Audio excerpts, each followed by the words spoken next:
kita ingin melakukan wawancara sedikit mengenai inflasi yang naik di pasar-pasaran ini tradisional terutama.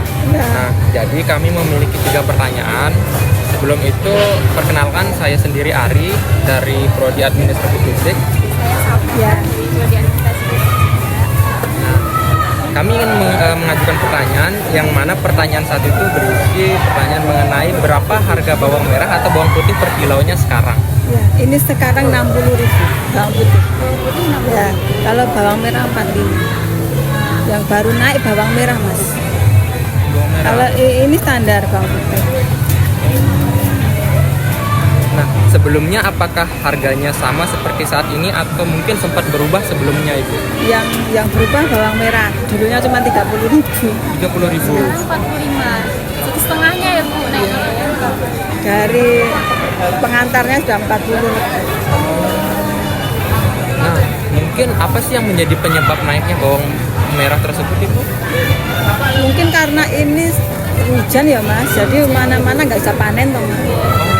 Ya Oh, gitulah mungkin karena banyak hujan itu nggak bisa panen. Oh, Karena jadi naik terus harganya. naik terus ya. Berarti karena panen tersebut yang mengakibatkan jadinya sedikit mungkin ya yang dapat Iya. dipanen gitu, Ibu. Kadang males ya beli ini soalnya mahal. Iya, Kemarin beli benar. sedikit. Nah, mungkin pertanyaan tambahannya itu apakah di saat ini bawang merah tersebut masih banyak yang membeli atau mungkin mengalami penurunan pembeli gitu, Ibu?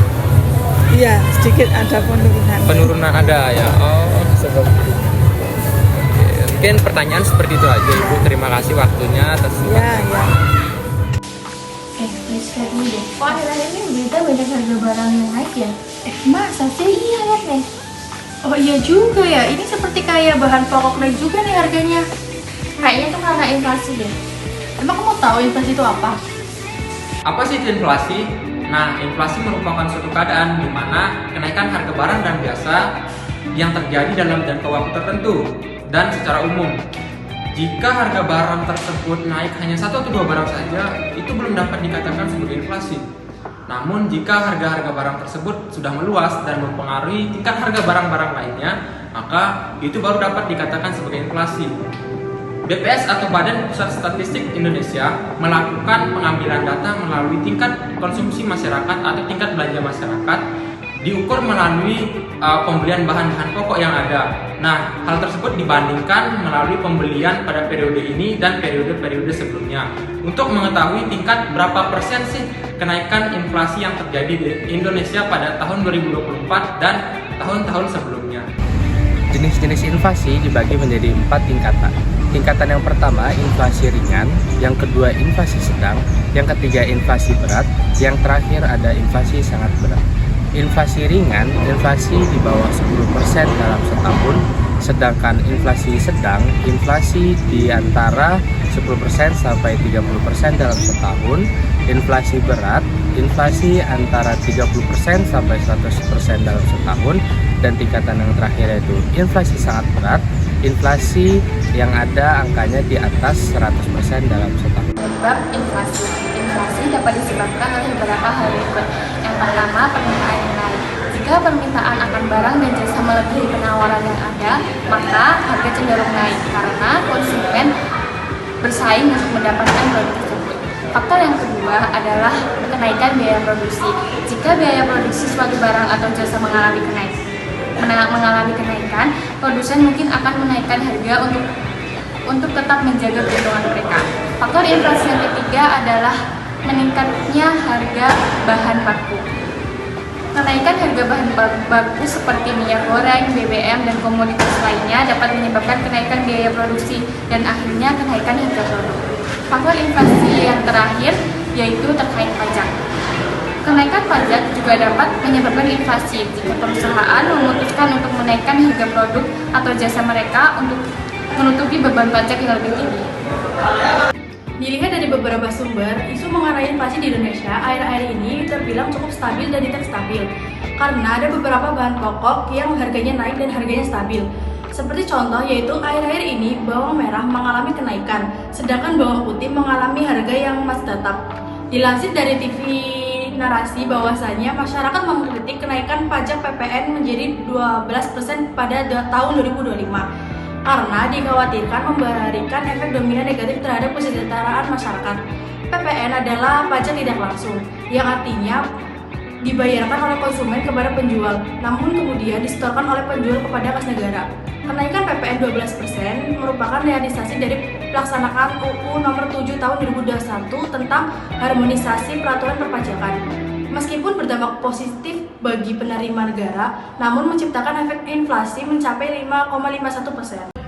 Realisasi inflasi Indonesia pada September 2024 terkendali di level sebesar 1,84% year on year, atau lebih rendah dibandingkan Agustus 2024 sebesar 2,12% year on year, dan masih masuk dalam rentang target 2,5%, kurang lebih 1%. Capaian ini mencerminkan berbagai langkah yang diambil pemerintah, diantaranya melalui optimalisasi inflasi pasar murah, fasilitasi distribusi pangan, penyaluran bantuan pangan, pengembangan kiosk pangan, dan kerjasama antar daerah telah berhasil dalam menjaga fasilitasi harga, terutama komoditas pangan.